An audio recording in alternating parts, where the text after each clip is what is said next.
Bienvenue dans cette nouvelle édition de l'Africa Tonight. Au sommaire, les coalitions politiques se forment en République démocratique du Congo à 10 mois des prochaines élections. Le MLC et le PALU ont ainsi décidé de s'allier afin de présenter une candidature unique à la présidentielle du 23 décembre. Djibouti ambitionne de devenir un hub commercial. Les autorités ont signé un accord avec le géant asiatique Pacific International Lines. L'objectif est d'augmenter le transit de marchandises de 33%. Et la deuxième phase du programme d'urgence de développement communautaire est lancée au Sénégal. 300 postes de santé devraient être construits durant cette année 2018. Dans moins de 10 mois, la République démocratique du Congo organisera des élections très attendues. Et déjà, les coalitions se mettent en place. Les partis cherchent leurs alliés. C'est le cas du Mouvement pour la libération du Congo et du parti Lumumbiste Unifié qui ont décidé de présenter une candidature unique à la prochaine présidentielle. Reportage de notre correspondant Jacques Amboka. En République démocratique du Congo, les partis politiques se positionnent en vue des élections programmées pour le 23 décembre 2018. C'est le cas du Mouvement pour la libération du Congo de Jean-Pierre Bemba et le parti Lumumbiste Unifié d'Antoine Gizenga qui projettent de s'unir et présenter une candidature unique à la présidentielle prochaine. Le système électoral congolais est bâti en sorte que aucune personne, aucune personnalité, aucun parti, aucune tribu ne puisse à lui tout seul vaincre.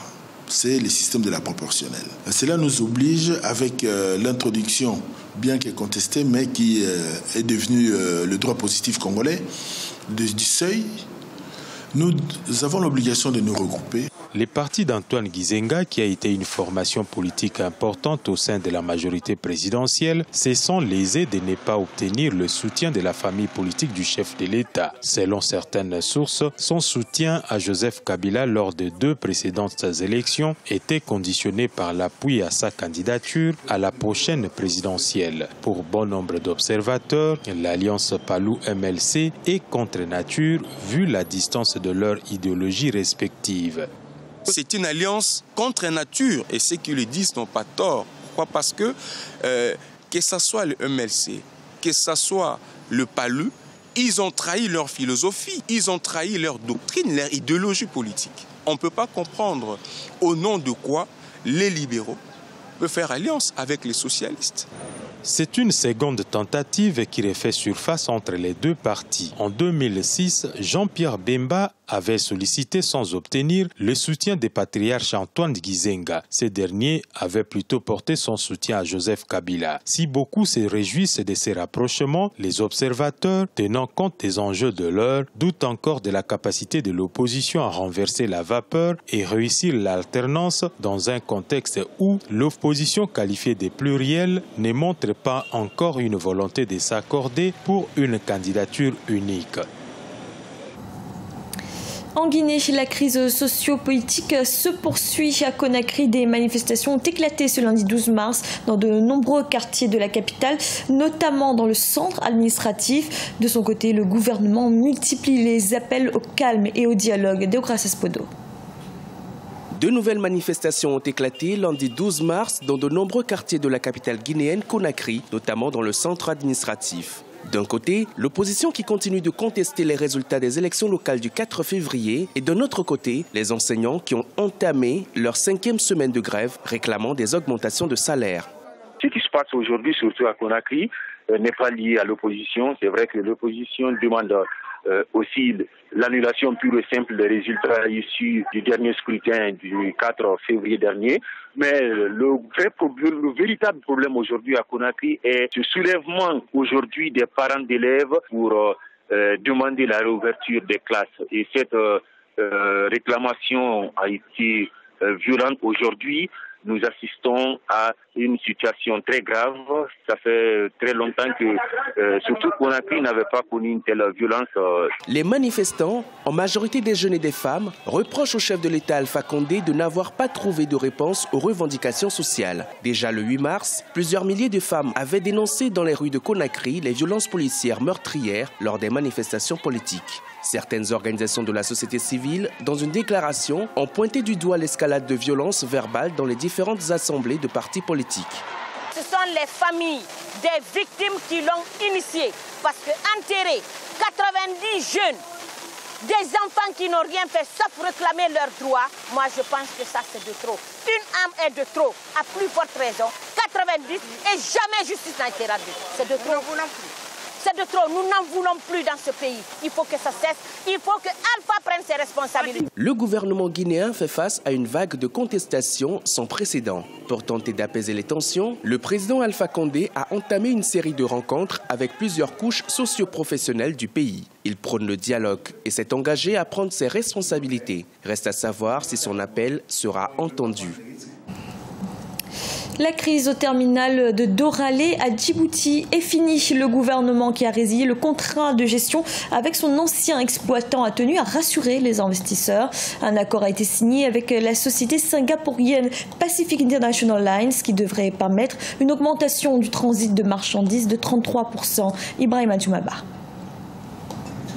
Les autorités djiboutiennes viennent de signer un partenariat avec la société singapourienne Pacific International Lines pour la gestion du terminal à conteneurs du port de Doralé. Objectif, augmenter la capacité de traitement du port de près de 300 000 conteneurs équivalent 20 pieds par an, soit 33%.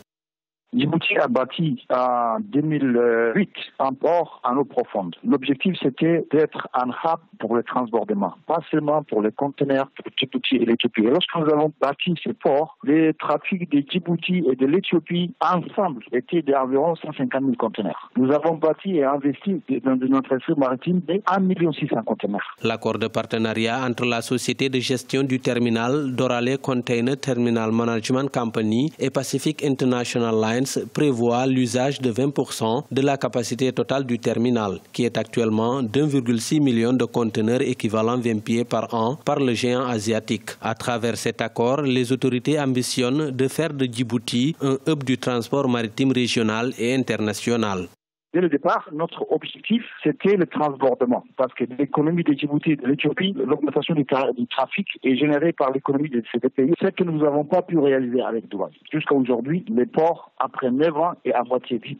C'est pour ça que nous avons maintenant pris le destin de nos ports en main et nous négocions directement avec les lignes maritimes et les armateurs. En signant un accord de partenariat avec Pacific International Lines, Djibouti se positionne comme leader africain du trafic maritime régional sur la mer Rouge et l'océan Indien. L'État djiboutien fait ainsi de son secteur portuaire le véritable poumon de son économie. Au Sénégal, le programme d'urgence de développement communautaire entre dans sa deuxième phase. Cette année, 300 postes de santé devraient être construits sur toute l'étendue du territoire sénégalais. Un projet qui nécessite 300 milliards de francs CFA. Reportage de notre correspondant El Adjaï. Le programme d'urgence de développement communautaire va construire pour cette année 2018 300 postes de santé à travers le Sénégal. Ceci dans le cadre de sa deuxième phase qui a démarré par un appui de 5 milliards de francs CFA sur les 15 milliards annoncés par l'État. Les postes de santé auront, selon les autorités, un impact positif sur la carte sanitaire du Sénégal. Aujourd'hui, le premier impact, c'est que nous avons identifié les besoins en matière de postes de santé. Et avec ces 300 postes, le président règle tous les besoins prioritaires. Donc ça veut dire 45 à 50% des gaps que nous avons identifiés seront réglés par ces 300 postes de santé. Donc ça, c'est le premier impact. Le deuxième impact, il y aura 1 500 000 habitants qui vont avoir accès plus facilement à un poste de santé. C'est extrêmement important. Donc 1 500 000 Sénégalais vont avoir accès au service d'une sage-femme, au service d'un poste d'un infirmier dans des distances raisonnables. Ces nouveaux postes de santé vont aussi continuer d'apporter leur contribution au renforcement du système de santé et à la promotion de la couverture maladie universelle au Sénégal. 300 postes à à créer nos postes, nous pensons aussi qu'il y a presque autant de postes à réhabiliter. Parce qu'il faut aussi que l'existant qui est disponible, que l'existant donc fonctionne.